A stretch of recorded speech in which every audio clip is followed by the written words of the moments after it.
Good evening and welcome to NTD News. I'm Stephania Cox. Here are today's top stories. No spectators at the Summer Olympic Games.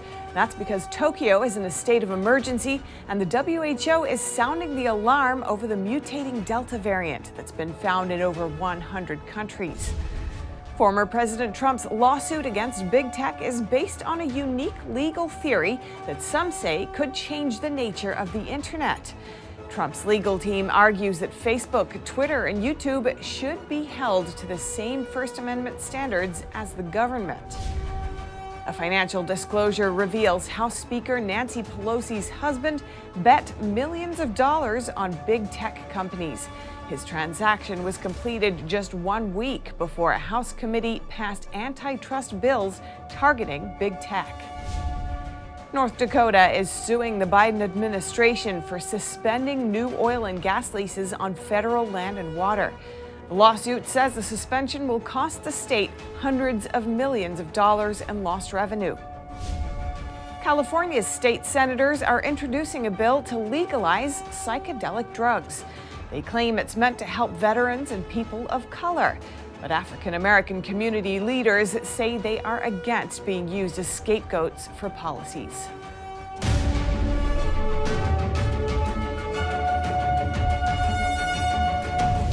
There will be no fans at the Summer Olympics as Japan declared a state of emergency.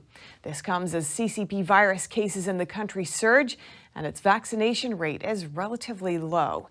NTD's Kevin Hogan has more. The stands will be empty this year at the Summer Olympic Games in Tokyo. This comes as COVID infections in Japan are rising, with over 1,600 cases reported each day on average. The capital is in a state of emergency, and the decision is sure to hurt the Olympics' finances. The Tokyo 2020 president apologized for the move. However, we are now faced with rising COVID-19 infections. So, unfortunately, we have no other choice but to hold the Games in a limited way. We apologize to the many people who were looking forward to the Games and had purchased tickets, as well as people from the local community.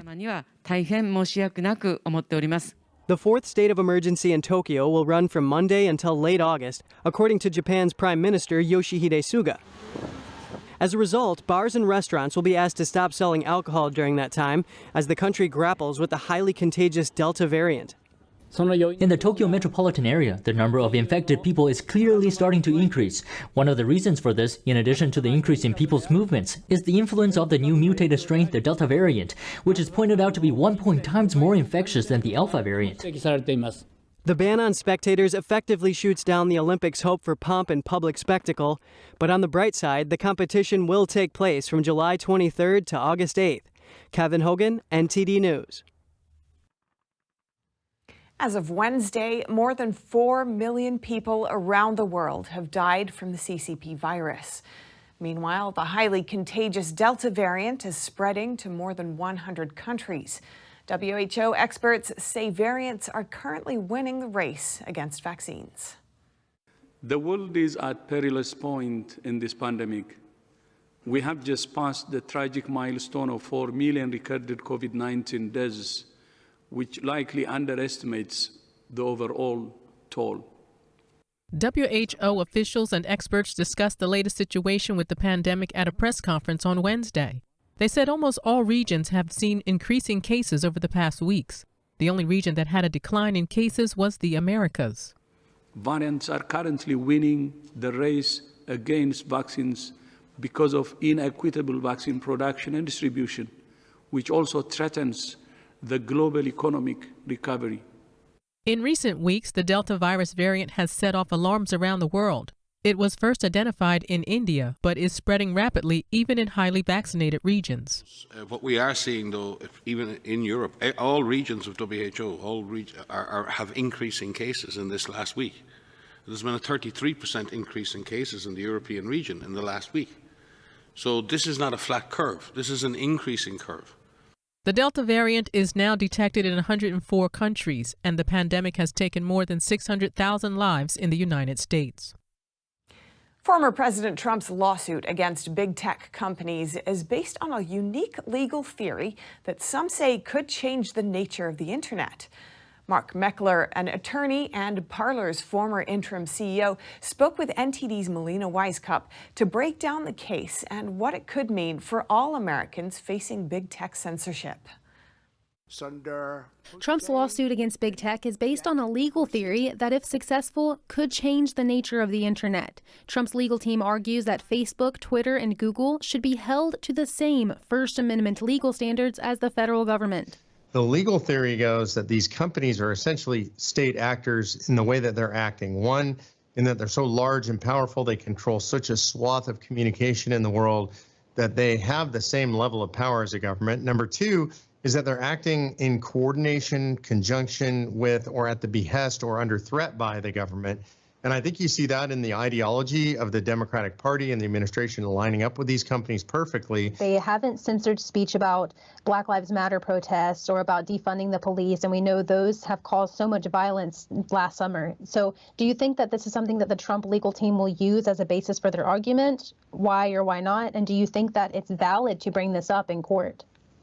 They will definitely use those, and I would say not as the basis of their legal argument. You know, when you go into a court, you're essentially making two cases. You have the case that is the law case or the legal case, and that's when we're talking about state actor doctrine. Does that apply? Should it apply? Should it be extended? Those are all legal questions. And then you have factual questions which go to what are these companies actually doing? How are they actually behaving? Meckler says one of the most interesting aspects of this lawsuit is that Trump's attorneys filed it as a class action lawsuit rather than private, meaning that his case represents all people who have been censored in the same way as former President Trump. Because a lot of those factual questions, they're going to go to what is the company actually doing? Who are they doing it to? How often did they do it? How did they do it? What were their standards for doing it?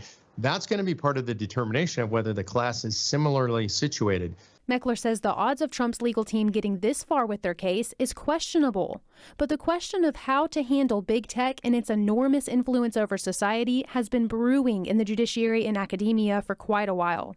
So Meckler says it's possible that Trump could find courts that would rule in favor, or the case could make it up to the Supreme Court. Melina Weisskopf, NTD News. House Speaker Nancy Pelosi's husband bet millions of dollars on big tech companies before a House committee's vote on antitrust legislation.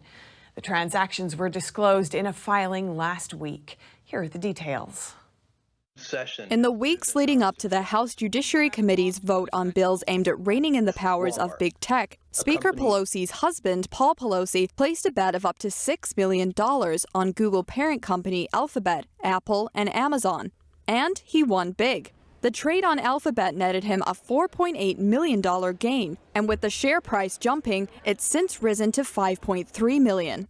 Speaker Pelosi signed a financial disclosure for the transactions on July 2nd. Her husband's transaction was completed just 1 week before the committee advanced the 6 antitrust bills on June 11th. 4 bills took aim at 3 of the companies Paul bet on. Alphabet owned Google, Amazon, and Apple. There was little market reaction at the time, suggesting investors don't see the House proposals as a real threat to the tech giants. In fact, since the legislation was approved, Alphabet's share price has increased by 3.2%. Speaker Pelosi's spokesman told Bloomberg Wednesday that the Speaker has no involvement or prior knowledge of these transactions, adding that she doesn't own any stock. Paul's transactions are not suspected of violating any laws relating to members of Congress, their spouses, and insider trading. The transactions would only violate the Stock Act if he acted on non-public information. This isn't the first time Speaker Pelosi's husband has made investments in close proximity to the happenings in Congress. In March, he purchased millions of dollars worth of Microsoft shares less than 2 weeks before the company secured a $2.2 billion contract with the U.S. government. And in January, he bet up to $1 million on the future of Tesla before the Biden administration delivered plans to provide incentives promoting the shift toward electric vehicles. Grace Coulter, NTD News. President Biden is promising to end $90 billion worth of tax breaks for the fossil fuel industry. The extra revenue would fund some of his Build Back Better plan, and it would also likely increase gas prices. President Biden emphasized a tax increase on energy firms to fund part of his American Families Plan at a speech in Crystal Lake, Illinois, Wednesday. If we end tax breaks for fossil fuels, make polluters pay to clean up the messes they've made, that would raise $90 billion. I'm not asking them to do anything that is unfair. Biden's announcement comes as the nation's average gas prices surge. As the economy recovers, demand grows, and supply strives to keep up. Energy companies have opposed Biden's tax proposals since they were introduced.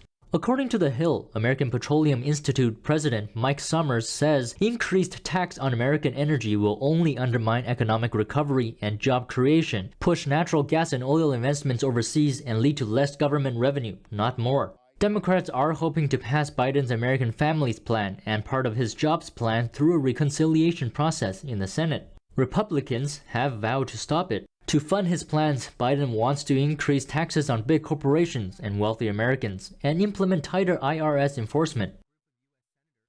North Dakota has sued the Biden administration for suspending new oil and gas leases on federal land and water. The lawsuit says the suspension will cost the state hundreds of millions of dollars in lost revenue. It says that 2 canceled sales this year alone have cost the state over $82 million. President Biden ordered a halt on new oil and gas lease sales in his first days in office, citing worries about climate change. The North Dakota lawsuit argues that Biden's move was unlawful. It wants the court to restore the canceled leases and block any future cancellations. Last month, a judge in Louisiana temporarily blocked Biden's suspension. Still, the administration continues to develop plans that could extend the ban or make leases more expensive. And Biden will soon order transportation agencies to crack down on anti-competitive conduct. They will look for unfair fees in the rail and sea shipping industries to try to lower costs to consumers. The White House press secretary said shipping costs rose dramatically during the pandemic. A source told Reuters the executive order will encourage agencies to promote competition to save American businesses money. A railroad industry group says the order could put railroads at a disadvantage. It said railroads are an environmentally friendly option, and they invest $25 billion annually in infrastructure.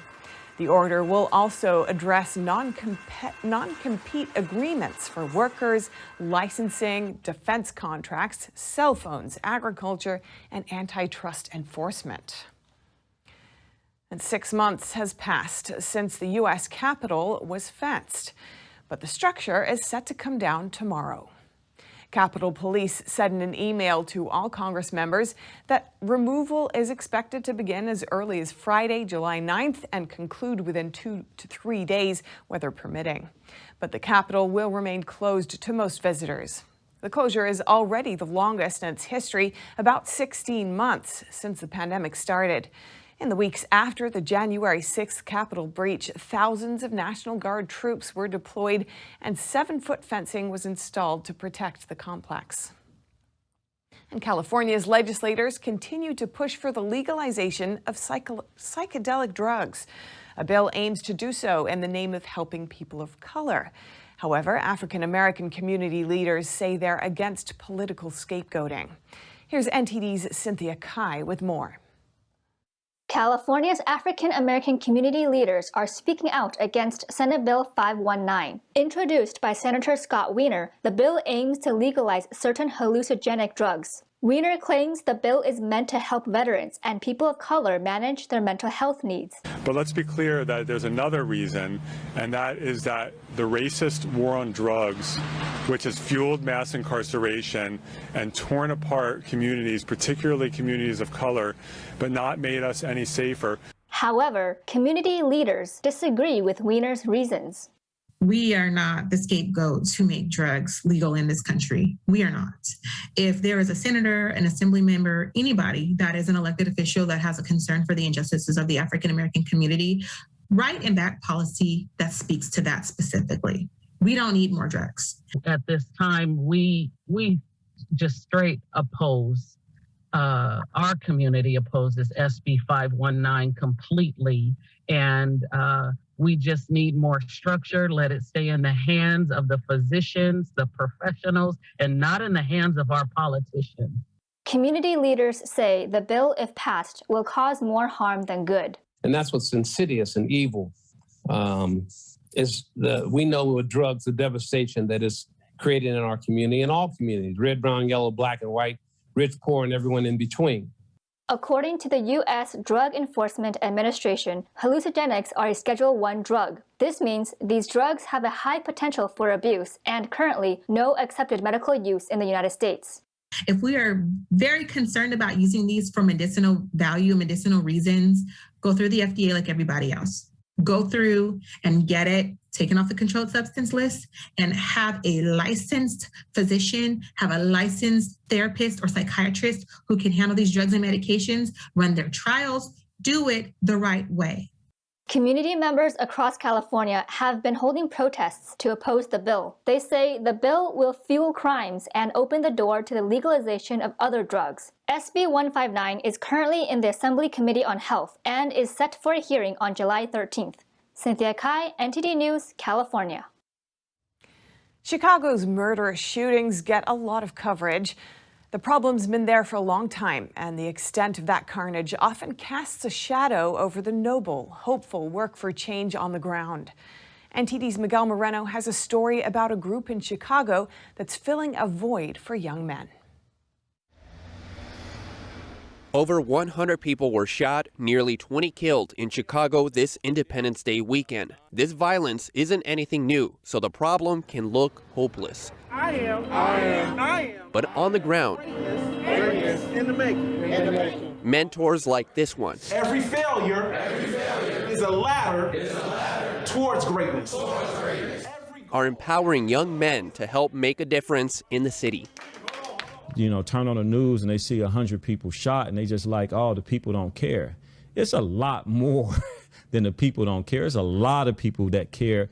Vondale Singleton is the founder of Champs Male Mentoring. He says he grew up in Chicago's projects, and at a time he felt oppressed without a sense of direction, until he found his mentor, a man who told him God had a plan for him. Singleton has since beaten the odds, gotten his education, and founded Champs to give young men the help that made him a success. Why is your focus on young boys or young men of color? Well, quite simply, the focus is on boys and young men of color is because the younger that we can start. See, we want to get into the preventative work, not intervention. Intervention is something happens, they go to jail, and then we got to come out and rehabilitate them, right? And so the younger that we start, the more powerful the results are. If you can get a young man and you can put a positive male role model in front of that young man, whether they have a father, president or not, the chances of that young man being successful, going to college, having a career, living a vibrant, lucrative life is high, is very high with a mentor. Champs works with different schools and kids as young as 12. They teach values like having a positive mindset, self-awareness, and responsibility. Then we talk about self-management, how to get into a place where you can slow your thoughts down, where you can make sound decisions. Because oftentimes in Chicago, decisions are being made so fast. We live in such a fast city, and that 15 seconds of think time could be somebody's life. It could be your life. Singleton says he's helped close to 5,000 young people through his program, but he says there aren't enough mentors and they need all the financial help they can get. A motto of his is salvation plus education is an unbeatable combination. Miguel Moreno, NTD News. Up next, the lawyer who defended Stormy Daniels is sentenced to prison, and he's facing more charges for which he has to stand trial. And the suspect of the recent Times Square shooting has turned himself in to law enforcement. The 16-year-old boy's mother accompanied him to a New York police station. More on that in just a moment here on NTD News.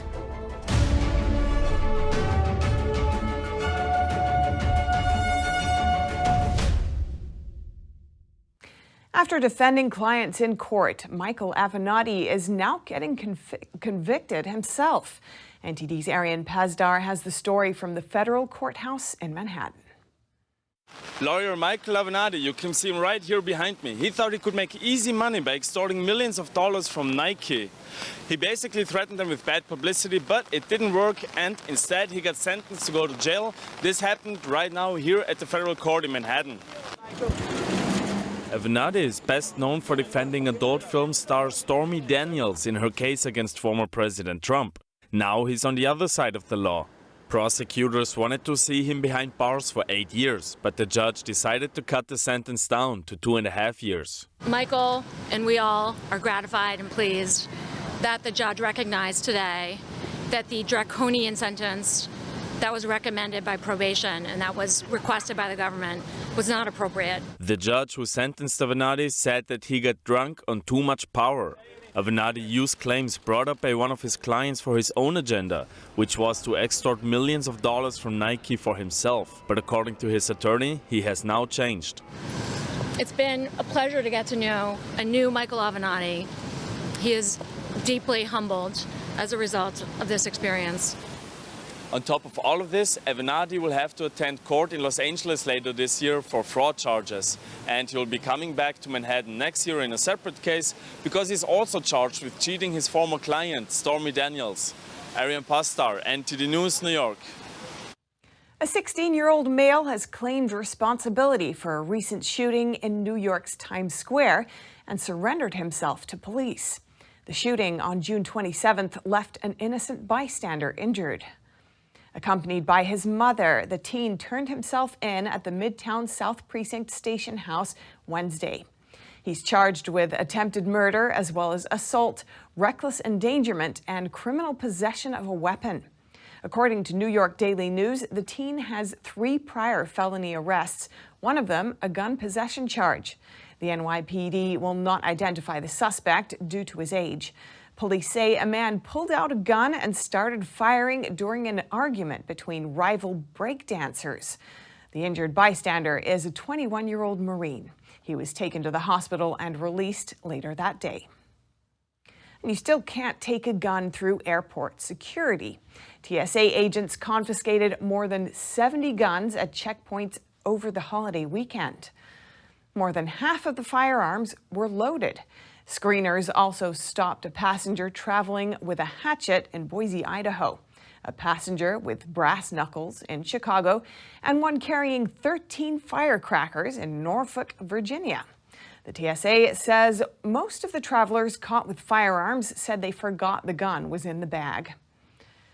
The agency suggests you empty your luggage entirely before you start packing for a trip. If you don't, you could face a fine up to nearly $2,500 for bringing a gun through the airport. That fine jumps to $10,000 if the gun is loaded. And restaurants and retailers are not the only ones who say they're struggling to find workers. The construction industry is also facing major shortages, even as demand for new homes swells. In the 100-degree heat, the top row needs one more. Might need to nudge it a little bit. Matthew Messer is spending the day on the roof of this home on Long Island, repairing solar panels with his lead technician. He's the owner of New York Solar Maintenance. No, this is not the perfect way to be spending my time right now, but it's what needs to happen. That's because Messer says he can't find anyone to hire. It's as bad as I could imagine it being right now. It's part of an industry-wide problem. The June jobs report revealed there are 238,000 fewer jobs in construction than in February of last year. The pandemic has really tossed in a lot of volatility to the supply-demand labor relationship. We project that we'll need 430,000 workers this year and potentially another 1 million or more over the next 2 years. Demand for residential home construction boomed during the pandemic. The phone is ringing off the hook. I am expanding as quickly as I can, but right now that's governed by the amount of skilled technicians I can bring on. Despite the average hourly pay being nearly double a restaurant or retail position, construction companies continue to increase wages. Messer has upped entry-level pay by 40% in just the past 4 months. I increased it to 23 and I got none. I increased it to 25 and they're starting to trickle in right now. Chimenti Construction has 51 active projects, mostly in the commercial space. They're looking for 20 people to fill open positions at every skill level. To a point where we've actually gone and have 2 internal recruiters full-time. The industry shut down for just a few months during the pandemic, but in that time, many workers moved on, with no new talent coming in. People have made decisions in their lives to leave the region, leave the industry. Demand for commercial construction is expected to increase as the U.S. moves to return to pre-pandemic times. I think we have to just continue to be proactive, in all spaces and try to keep people in the industry. And if we wished it was just a bad dream and it would go away and everybody would just come back, that's not going to happen. A lot of people adopted pets last year when they were working from home. But what happens now when they're returning to work and taking vacations again? Who's going to take care of the dog? NTD's Phil Zoe has that story. Summer is here and people are traveling. But what does that mean for the pandemic puppies that were adopted last year? Most are staying at puppy daycare. I've seen people traveling and boarding their dogs, which last year wasn't happening. Now this year, everybody's eager to travel and they're leaving their dogs. Nelson Lorero owns Puppy Loft Daycare in Chelsea, New York. Business was down 70% during the pandemic. Thank God it's coming back up. Slowly but surely. It's coming back. More and more dogs every day. Dogtopia of Stamford, Connecticut opened last year in the middle of the pandemic. It's been a slow rise. After toughing it out, business started booming since May of this year. Because people are now getting out.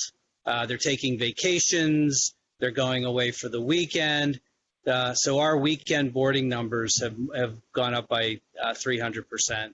Even with the labor shortage, Jones was able to hire 10 new workers in the past month. Everybody wants to work with animals. Who doesn't want to spend their day working with dogs? But with business picking up again, both owners did have concerns for their furry friends. When people are no longer at home, it's going to have a psychological impact on the dogs. A lot of people got dogs during the pandemic, and not all of them are keeping them. So they're returning the dogs to the shelters, and that's bad. Both are hoping business returns to normal by the end of the year. Phil Zoe, NTD News. Hi folks, Joe Namath here, and if you're on Medicare, this is important.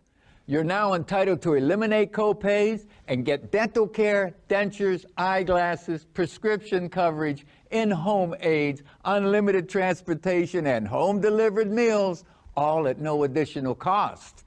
Plus, your zip code may have coverage with the Give Back benefit that adds money back to your Social Security check every month.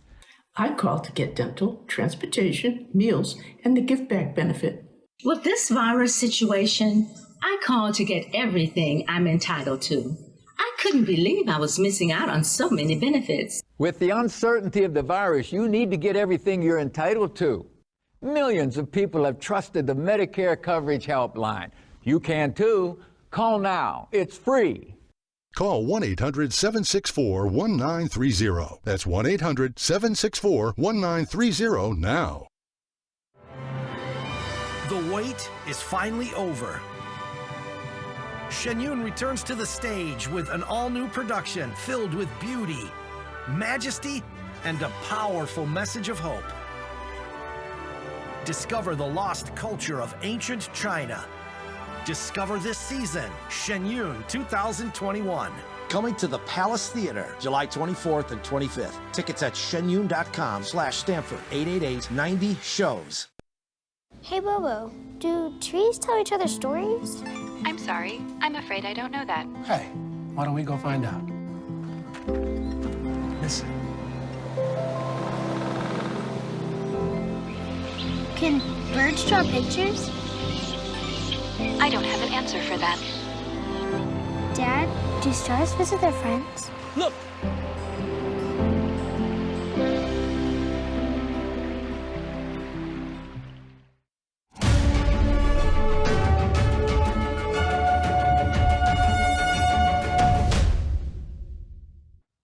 The Los Angeles County Sheriff's Department seized over $1 billion in illegal marijuana last month, making it the largest operation in the department's history. NTD's Brandon Dre explains why the historic operation may be the first of many in California. What we want to do is send a clear and loud message to the cartels and anyone doing an illegal operation in the high desert. Your days are over and we're coming for you. 74 greenhouses. In a press conference, the LA County Sheriff's Department and the United States Drug Enforcement Administration seized over $1 billion worth of marijuana in the unincorporated cities of Lancaster and in the Antelope Valley from Chinese, Armenian, and Mexican cartels. When I first heard about this problem at the beginning of this year, it was one of these things that you couldn't believe it until you actually saw it. The operation resulted in 131 arrests, over 33,000 pounds of harvested marijuana seized, 30 locations demolished, 33 firearms, and 65 vehicles confiscated, and 180 animals rescued in the largest operation ever conducted by the department. Villanueva says more operations are coming. And the beauty of it is they can't hide. We can see them, we're going to come after them. Last year, LA County Sheriff detectives identified 150 illegal marijuana cultivation sites through flight reconnaissance. Today, they increased to over 500, which the sheriff believes the pandemic fueled. So far, the Sheriff's Department effectively shut down approximately 200 operations. The flood of illegal grows in the Antelope Valley are allowing cartels to threaten locals. Representative Mike Garcia says testimonies from the residents claim they received threats on a daily basis. And at one town hall meeting, an armed cartel member showed up to intimidate anyone who spoke out against the illegal grows. And this is not how Americans should be living in their own neighborhoods when they've been there themselves 30 to 40 years in the midst of this very new problem. Lancaster's Mayor Rex Parris says armed cartel members are even invading homes. Our citizens have to look at this part of the gun, not this part. That is happening. Now, the operation spanned over 10 days in early June and cost the Sheriff's Department roughly $1 million. The arrests made have been presented to the District Attorney's Office for filing consideration, and the Sheriff is hopeful that the prosecutions will be made. Brandon Dre, NTD News, Los Angeles. The ancient art of boxing is still going strong in some communities today. It's not just for the Olympics and pay-per-view matches, but makes for a healthy and disciplined lifestyle. NTD's David Lamb met with several boxing enthusiasts to learn more. Boxing could be a great form of exercise, but some go to the gym and see it more than just fitness, but as a form of lifestyle and discipline. You know, I wake up in the morning, it forces me to eat better, forces me to just like, I don't know, be more mindful, I guess. Yeah. And I don't know, I just fall in love with it every day. Boxing is not just throwing your hands at somebody, it's an incredible art. And to do that art, you have to take time, it takes patience, you have to have a good trainer, which of course I am. Tom Espinosa and his wife first opened their gym in Mountain View, California in 2004. They wanted to keep the sport alive. They say nearly all of their equipment was donated from the community. People join his gym to learn self-defense, but Espinosa tells NTD, A lot of guys who know how to box will walk away from a fight. Will walk away. The guy can yell at him, flipping him off, everything. All right, if that's the way you feel. Not getting mad, not getting anything. And new faces have been showing up after the pandemic, and they learn fast. When you get knocked down, you get back up. That's one thing. That's like the number one thing. Same thing as rounds. You get 8 to 12 rounds in a boxing fight, and then that's like same thing as life. You get every day, every month, every hour is different. You know, like you go in one round, you could lose one round, come back, you could win the whole thing. They call it the sweet science, and I believe that 100%. Old school boxing gyms and Rocky movies have accelerated the culture of boxing. One trainee says enduring is part of the sport. Once you get hit, you're either gonna like it or you're gonna hate it. But you gotta just stick in there and just gotta be like, I still want more. Another young trainee is currently boxing as a hobby, but hopes to get into amateur boxing one day. Get in shape, learn self-defense, and well, I've just like fallen in love with the sport, and it's like hard, but it's good that it's hard because it's like you work on something every day, so it's just fun to me. If you're not passionate about it, it's hard to compete with people who are passionate. Nguyen, who founded Expert Boxing in 2008, tells NTD there are a lot of things that are non-stimulating and boring, such as conditioning. Despite hard days, consistency is needed. You're gonna feel like crap. You're gonna get hit by every opponent until you shed your old style and metamorphosize into the next style. Even with the prevalence of online coaches and YouTube videos, both Nguyen and Espinosa say it's not the same as a good old-fashioned trip to the gym. David Lam, NTD News, California. Coming up, the White House is extending Trump's designation for Hong Kong. That's because of the political situation in the city. And extreme weather conditions continue in many parts of China. The sky suddenly turned dark early Thursday afternoon in Shanghai. Stay tuned for more here on NTD News.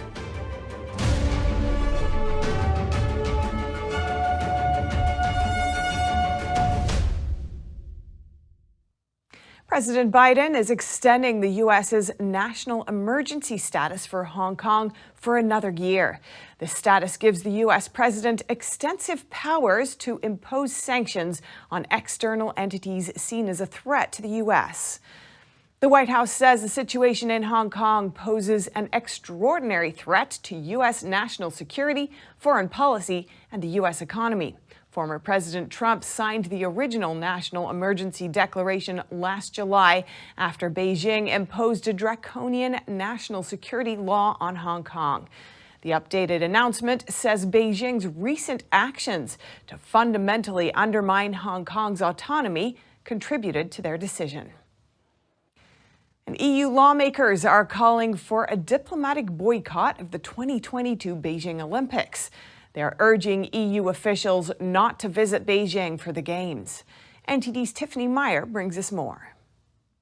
The European Parliament passed a resolution on Thursday calling for a diplomatic boycott of the 2022 Beijing Winter Olympics. And it also calls on lawmakers to sanction Hong Kong officials. The resolution is in response to the closure of Hong Kong's pro-democracy newspaper Apple Daily and what lawmakers call the dismantling of the free society in Hong Kong. The resolution passed overwhelmingly, but it will not be binding. According to the South China Morning Post, the resolution urges the EU to slap targeted sanctions on Hong Kong officials, including Chief Executive Carrie Lam, among others. It also calls for targeted sanctions on Chinese officials responsible for undermining Hong Kong's freedoms. For example, the resolution names the director of the CCP's Hong Kong and Macau office and the head of the National Security Office. Heavy rains have been drenching South China and parts of North China since Wednesday. In Shanghai, the sky suddenly turned dark early Thursday afternoon, and heavy rains poured down on the financial hub. A local resident recorded how quickly the clouds moved in the sky. The video on social media shocked many. When residents looked out their windows, they couldn't make out most of the objects outside due to the rain. Drivers could hardly see the cars in front of them. In North China's Shijiazhuang City, local authorities issued 5 warnings in about 2 hours on Wednesday. They include warnings for thunder, lightning, strong winds, hail, and rainstorms. The rain reached over 2 inches in a few hours in parts of the city. The hashtag of the news made it onto the trending topics list on Chinese social media Weibo. The strong wind uprooted many trees, and the storms interrupted traffic in 5 tunnels and bridges. Residents posted on social media saying they had a power and water outage that lasted late into the night. Another resident said he hasn't seen this kind of rain in 2 decades. According to Chinese media, heavy rains have been drenching over 13 provinces and regions in China starting Thursday, and they will last until Friday morning. Coming up, the EU fines German car makers $1 billion. The companies colluded to curb the use of pollution technologies they developed. And healthcare workers in France could be looking at a vaccine mandate soon. Government officials are considering it after a surge in the Delta variant cases. Find out more in just a moment here on NTD News.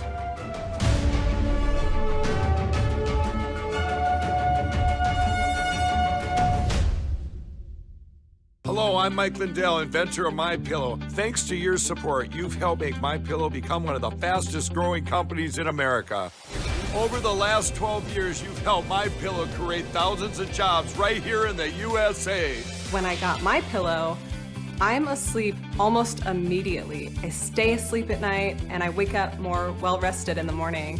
That's why I invented My Pillow. My patented fill adjusts to your exact individual needs and helps keep your neck supported and aligned. I'm interrupting this commercial right now. Retailers have canceled My Pillow, and to thank you for your support, I'm going to pass the savings directly on to you. For example, you get my 6-piece towel sets, regular $109.99, now only $44.98, or My Pillow dog beds for as low as $19.99 with your promo code. For the best night's sleep in the whole wide world, visit mypillow.com.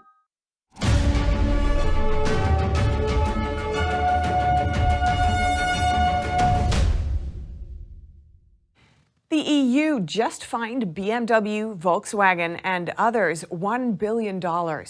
It says the companies colluded to curb the use of pollution technologies. NTD's Evelyn Lee has the details. The European Commission just fined Volkswagen, BMW, and others $1 billion.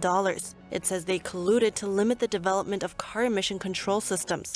Today, the Commission took a decision against 5 car manufacturers, Daimler, BMW, as well as Volkswagen, Audi and Porsche, which are part of the Volkswagen Group. While Daimler was part of the collusion, it was able to avoid the fine. The carmaker was first to tell the EU about the cartel. Regulators say the companies curbed the use of emissions cleaning technology. All citizens must be able to trust that car manufacturers compete with one another. Also, when it comes to reducing harmful emissions from the cars. Margrethe Vestager, the EU antitrust chief, said the car makers failed to meet these expectations. Although they had the technology to reduce emissions further, they didn't. Instead, the companies avoided competing on this technology. She said that the car makers agreed on the tank sizes for the AdBlue solution. The fluid can limit pollution from diesel engines, and a bigger tank would enable more pollution reduction. They also exchanged sensitive information about envisaged AdBlue tank sizes, ranges, and average AdBlue consumption of future car models. It's the first time the European Commission has fined companies for holding back on using technology instead of more traditional practices like price fixing. Volkswagen is now considering legal action because it says the EU is treating technical cooperation as an antitrust violation. Evelyn Lee, NTD News. Reporters in Lithuania got to see how committed the Spanish military is at keeping the skies secure. So committed, they cut right into a presidential news conference to get the job done. NTD's Miguel Moreno has more. At a Lithuania airbase, Spanish Prime Minister Pedro Sanchez and Lithuania's president held a peaceful conference until out of nowhere it was cut short by a jet crew rushing to take off. President. The Lithuanian president looked confused. There's an alpha scramble. A spokesperson for the Lithuanian army says the military got word that a Russian jet in another region took off without filing a flight plan. So in response, the Spanish crew had to kick into high gear. The conference eventually continued. We have seen a real-life case of what happens, and it precisely justifies the presence of Spanish troops with the 7 Eurofighters in Lithuania.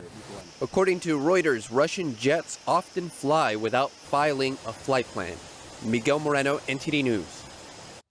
France might make vaccines mandatory for all healthcare workers soon. This follows a surge in cases of the Delta variant across the country. But opinions on the vaccine are still divided. NTD's David Vives has more. Just a few days after life returned to normal, with restrictive measures lifted, the new Delta variant of the CCP virus threatens to ruin the summer in France.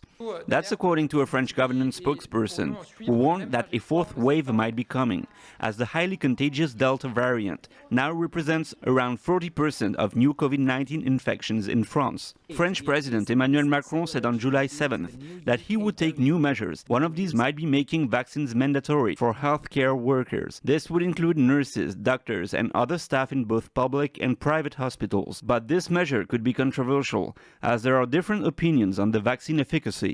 According to one doctor at a Marseille hospital, there are still uncertainties with the vaccine. We still don't know the risk-benefit ratio of the vaccines. Most of the information we've collected on the vaccines come from the pharmaceutical industry, so there is a conflict of interest. One poll shows 72% of the French say vaccination should be mandatory for healthcare workers. Another poll shows 58% of the French says it should be mandatory for all French. Back in November, President Macron said vaccination would never be mandatory in France. He now says no door is closed when it comes to making COVID-19 vaccines mandatory. In that case, healthcare workers who refuse the vaccine may be forced to leave their job. It feels like blackmail. If you're not vaccinated, you can't have your freedom. You can't even be a part of society. This is also pitting those two parts of the population against each other. The only way to build the future is to move forward together, to reconcile with one another, and not be in a struggle. According to the French government, less than 60% of nursing home workers and less than 64% of hospital workers have been vaccinated so far. David Vives, NTD News, Paris. New South Wales, Australia reports a huge daily rise in locally acquired CCP virus cases today. Australia has still not set a clear date for when international tourism and migration can resume. Here are the details. Sydney has seen its worst day for COVID-19 cases this year after 2 weeks of hard lockdown. New South Wales State reported its biggest daily rise in locally acquired infections on Thursday. This raised the prospect of a further extension of restrictions and tightening the already harsh curbs on international and interstate travel. Officials are blaming illegal family visits for a growing cluster of the highly infectious Delta variant. Roger Powell, Managing Director at Consultancy Tourism and Hospitality Services Australasia. But there's an increasing groundswell of dissatisfaction and frustration with not being able to travel, with a complete lack of certainty. We're one of only 2 countries in the world where the citizens aren't allowed to leave the country, and the other is North Korea, which is not one I'd want to be held up against. Last year, when much of the world was in lockdown, Australia was successfully hosting cricket matches and tennis tournaments. The economy also reopened earlier than expected in 2020, with more jobs now than before the pandemic.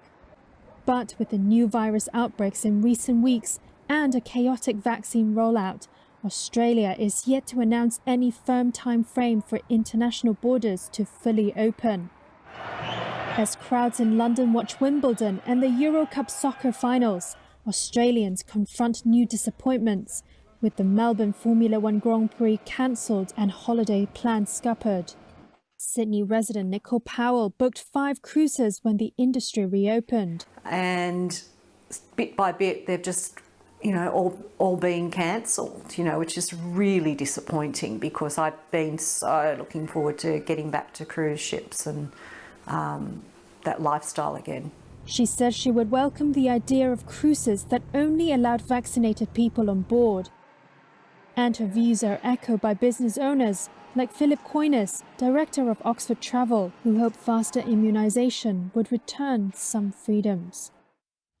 And in Turkey, rescuers brought a bedridden 85-year-old woman to safety from a flooded village. And it's not an easy journey. Let's take a look. Some flash floods caused by heavy rainfall hit Turkey's northwestern province.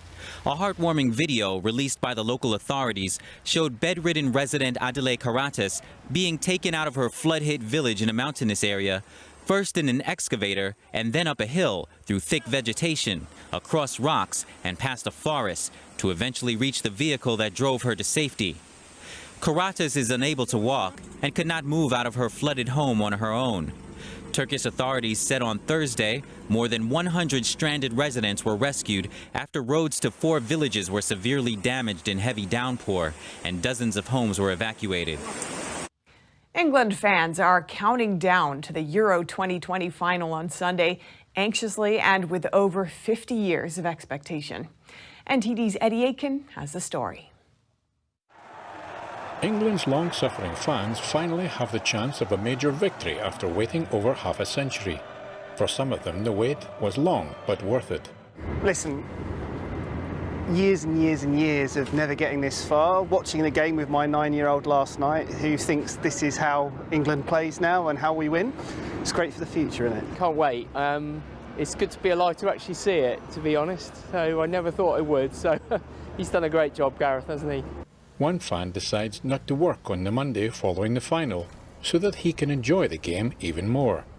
Like 100% not coming in on Monday. Yeah, well up for it, mate. I just feel like there's such a good buzz around, and England's never really created that. So, yeah, proper. A petition calls for July 12th, the day after the final, to be a bank holiday if England wins. It has attracted over 140,000 signatures, meaning it must be discussed in Parliament. But the final is expected to be tough. Roberto Mancini's side are unbeaten in 33 matches and reached the final after a penalty shootout win over Spain. This is only England's second appearance in a major final, but will be Italy's 10th. But one of England's manager Gareth Southgate's most used mantras is for his team to make their own history and not feel past burdens. The approach has worked so far and might just work again. Eddie Aitken, NTD News. Imagine having to wear a fur coat in the summer heat. As July progresses, bears in a sanctuary are trying to keep cool. Their keepers are hopeful that more visitors will come as pandemic restrictions are relaxed. This summer, the furry inhabitants of bear sanctuary Pristina are trying to keep cool. The Kosovo sanctuary is home to 20 bears. Before their rescues, the bears were all privately owned. Some restaurants also kept them as attractions for guests. They were kept in some really small cages, as small as 4 or 5 square meters. Since they were brought here, each of them has 5,000 square meters. They have access to water and have areas where they can live as bears live in nature. At the sanctuary, the bears are fed twice daily with fruits and vegetables and are given meat 3 times a week. Until recently, they were hibernating and we gave them less food, but now slowly we increased the amount of food. Keepers at the Kosovo sanctuary say visitor numbers plummeted last year as a result of the pandemic. In a normal year, we have some 50,000 visitors, but last year we had roughly 15,000 visitors, which had an impact on our revenues. As pandemic restrictions relax, keepers at the bear sanctuary are hopeful that more visitors will soon come. And that's all for today's news. Thanks for tuning in. I'm Stephanie Cox.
We have a new channel. Subscribe to us on YouTube at NTD News. Get the highlights of our news broadcast and the most important headlines that we curate especially for you. Don't let YouTube decide what information you get. That's your choice. YouTube is deleting our videos and cuts you off from a source of honest reporting. Make sure you don't lose access to NTD's news content, and take a quick moment to subscribe to our newsletter so no matter what happens here, you'll keep your access to a trustworthy news source.